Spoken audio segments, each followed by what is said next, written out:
पहुंचते हैं। यहाँ तक कि सरकार, आपने देखा कि मणिपुर में क्या हुआ। मणिपुर में जो जनजाति थी उसके पूरे परिवार के साथ इस तरह की घटना हुई, और ये मात्र दलित समाज के साथ होता है तो कोई खड़ा नहीं होता है। अभी आपके चीफ कुछ दिन पहले की बात है, वीडियो वायरल हुआ था, हेडलाइंस में चली थी कि आपके आजाद जी के साथ भी इस तरह की छोड़बाजी हुई थी। आजाद समाज माननीय राष्ट्रीय अध्यक्ष चंद्रशेखर आजाद जी के साथ एक घटना हुई थी, लेकिन उन्होंने कह दिया कि मैं गोलियों से डरने वाला नहीं हूँ, अगर मुझे मार भी दिया जाए तो हमारे जैसे हजार चंद्रशेखर खड़ा हैं। और यहाँ पे जो घटना हुई है, क्योंकि बलिया में है, तो बलिया में एक नई क्रांति की शुरुआत होने वाली है। मैं लिखित रूप से बता देता हूँ, अगर न्याय नहीं मिला तो पूरी भीम आर्मी, यहाँ तक कि प्रशासन को भी ये समझ में आ जाएगा भीम आर्मी जब खड़ा होती है तो क्या करती है।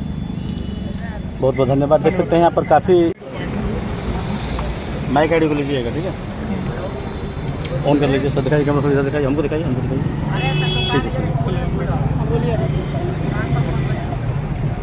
इस घटना को देखने के बाद आपको कहीं ना कहीं जो प्रशासन को लोग ने आश्वासन दिया है, क्या कहेंगे इस घटना को? इस पे हम अगर हमारे मांग पूरा नहीं करेंगे तो हम फिर रोड पर उतरेंगे। क्या मांगे की गई थी? इसमें मांग गांव के लोग संविदा पे नौकरी के लिए एक बार और पता चला, ये बात पता चली कि जिसके साथ ये घटना हुई है उन्होंने कई बार बता चुका था थाने पर कि हमारे साथ ऐसी घटना हो सकती है।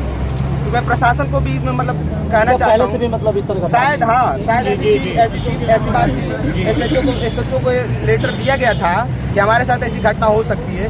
फिर भी ये आप समझ के चलिए कि दलित समाज का, जब दलित समाज के लड़के के साथ एकदम मर्डर हो जाता है तो कोई भी खड़ा, कोई भी पार्टी, कोई भी नेता खड़े नहीं होते। आज आप देख सकते हैं कहीं भी भीम आर्मी जो है एकदम बिल्कुल तुरंत खड़े होने का काम करती है और न्याय दिलाने का काम करती है। बहुत बहुत धन्यवाद। इससे पहले थोड़ा सा ले बोलिए। इससे पहले कि मैं एसओ साहब को कल भी अवगत कराया था, क्योंकि कल भी यहाँ ये लोग जो है कि हमारे ही ग्राम सभा के एक व्यक्ति को जो है कि घर में घुसाकर मारकर सिरों फोड़ दिए थे। और आज सुबह हमारे यहाँ ये फ़ोन किए तो हम इसी को भी बताएं, लेकिन फिर भी इनको 10 बार हम लोग प्रार्थना पत्र दे चुके हैं। लेकिन ये जो हमारे थाने के एसएचओ साहब हैं, ये जो कि खुद इन लोगों का संरक्षक बने हुए हैं, इन लोगों को ढाल बनकर काम करा रहे हैं, क्योंकि मैं जानता हूँ कि सब इन्हीं की देखरेख में हुआ है। मैं तो सीधा कहना चाहता हूँ, क्योंकि मैं इनको 10 बार प्रार्थना पत्र दे चुका हूँ और मैं थाने पर खुद चलकर भी गया हूँ, लेकिन जितने बार गया हूँ आश्वासन दिए हैं सिर्फ। और मैं इसीलिए आज मैं बता देना चाहता हूँ कि आज तो हमसे बात हुई है, भाई इसी बात हुआ है हम लोग को कि अगर इस बार नहीं इंसाफ मिलेगा तो फिर यहाँ चंद्रशेखर भाई को ही स्वयं आना पड़ेगा। लेकिन हम लोग जो है कि इस बार दिखा देंगे कि भीम आर्मी क्या चीज़ है, और न्याय छीनने का भी काम करेंगे हम लोग अगर नहीं संवैधानिक दायरे से मिलेगा। देखिए, मेरा मानना ये है कि भाई जिस परिवार पे बीता है उस परिवार का दुख इस समय कोई नहीं समझ सकता। मैंने सुना कि उनके छोटे छोटे बच्चे हैं, अब उन छोटे बच्चों का रखवाला कौन है? पिता का जब साया उड़ जाता है तो एक बच्चा, मतलब समझिए कि सब कुछ उड़ जाता है। तो उस परिवार का दुख हम लोग सभी मिलकर बांटेंगे, और जो भी न्याय मिला, जो न्याय संगत है उसे हम दिलवाने का काम करेंगे। प्रशासन से भी अपील है, क्योंकि प्रशासन इस बात को नहीं सुनती है तो हम लोग उनको सुनवाएंगे अच्छे से। और 8 लाख तत्काल जो है कि SC/ST के तहत मिलना चाहिए। और जमीन SDM साहब बोल के गए हैं कि जमीन भी 5 दिन के अंदर जमीन भी मिलेगी। तो ग्राम सभा के प्रधान भी बोले हैं। हाँ, और मैं आपकी इस न्यूज़ के माध्यम से बताना चाहता हूँ कि न्याय जल्द से जल्द मिले, अन्यथा बहुत ही, चूँकि ऐसी घटनाएं जो हमारे डिस्ट्रिक्ट में बहुत ज़्यादा होती जा रही हैं। अभी हाल ही में देखा आपने कि बलिया में एक छात्र नेता थे, उनकी चूँकि चाकू मार के हत्या कर दी गई, तो रात में सो रहे थे। उससे पहले एक यादव थे छात्र नेता, उनको भी मार दिया गया रसण में। तो ये तमाम जो घटनाएं हैं, इस पर प्रशासन हमारी, चूँकि पता है कि SSO साहब ऐसी गलती कर रहे हैं, तो SDM और प्रशासन के सहयोग से ही मुझे लग रहा है कि ये सारी घटनाएं हो रही हैं। तो प्रशासन को भी इस बात को समझ जाना चाहिए कि अब लोग जो है अब रुकने वाले नहीं हैं, और आपकी जो तानाशाही है उसको सहने वाले नहीं हैं। बहुत बहुत धन्यवाद।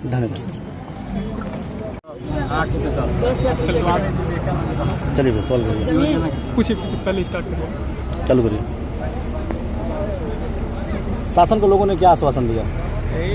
शासन के लोग आश्वासन दिए हैं तो नई भर्ती मतलब आपको दिया जाएगा। नवीन भर्ती? जी। कितना दिया जाएगा नवीन भर्ती? अब देखिए, जितना होगा उतना लोग देंगे। जी। उसके बाद से एक नौकरी मतलब देने के लिए कहें और 10 लाख रुपया, 9 से 10 लाख रुपया। नौकरी में किस पद की नौकरी देने के लिए बोले हैं? अब देखिए भाई, सफाई कर्मी नगर पालिका। और पैसे के लिए 9 से 10 लाख रुपया बोले। 9 से 10 लाख रुपए। जी। ये बात कौन बोले हैं? SDM साहब। ADM साहब बोले जी। हैं। तो कहीं ना कहीं देखा जाए तो इस तरह का जोगी सरकार में घटना इस तरह हो रही है और भी दलित समाज के साथ इस तरह घटना हुई है, क्या कहेंगे आप लोग? कहीं ना कहीं भीम आर्मी से हैं। भीम आर्मी से हैं हम लोग। अगर हम लोग का मांग पूरा नहीं होगा तो हम लोग भारी से भारी संख्या में जिला को घेरने के काम करेंगे। और हमारे तमाम साथी हैं जो अपने हिस्सा चढ़ बढ़ कर लेंगे। और प्रशासन, ये जो जोगी सरकार चल रही है, कह रही है दूसरा, कर रही है दूसरा। अगर हम लोग का मांग पूरा नहीं होगा तो भीम आर्मी, भाई चंद्रशेखर जी, सभी प्रदेश के राष्ट्रीय अध्यक्ष जी यहाँ पे आएंगे और हम लोग धरने पर बैठेंगे। क्या कहेंगे आप इस घटना को देखते हुए? इस घटना को देखते हुए मैं सर ये बताना चाहता हूँ कि इस प्रदेश में जंगल राज चल रहा है। कोई आम दलित, कोई समझ लीजिए कि सुरक्षित नहीं महसूस कर रहा है इस सरकार में। इसमें देखने से हमको ये महसूस हो रहा है कि जब ये हमारे जैसे लोगों को, बुद्धिजीवी लोगों को मर्डर किया जा रहा है तो आप आम जनता के साथ क्या होगा, आप ही बताइए। आप कल्पना कर सकते हैं। सभी लोग तो आश्वासन देकर चले गए, अब खुदा न खस्ता वो क्या करेंगे ये तो हमको पता नहीं। लेकिन जिसके परिवार का, जिसने पति खोया है, जिसके साया से बाप का साया उठा है, आप कल्पना कर सकते हैं कि उसकी दयनीय स्थिति है। साहब, मैं यही बस निवेदन करूंगा कि इस सरकार को, मैं अब क्या बताऊं, इस सरकार को सिर्फ ये बोलने वाली सरकार है, ये सामंतवादी सरकार है। इसके खिलाफ मैं जब तक जीवित रहूंगा इसके खिलाफ लड़ता रहूंगा। हमारे जैसे लोग लड़ते रहेंगे। चंद्रशेखर भाई हमारे साथ हैं, उनके साथ हम। दूसरे व्यक्ति की कंडीशन क्या है? दूसरे व्यक्ति की कंडीशन ये है कि देखिए, हमें सूचना मिली है कि दूसरे व्यक्ति की कंडीशन एकदम क्रिटिकली बताई जा रही है। वो भी बहुत सीरियस कंडीशन में है, क्योंकि उनको भी बहुत डिप गहरा लगा हुआ है, उनको भी लगा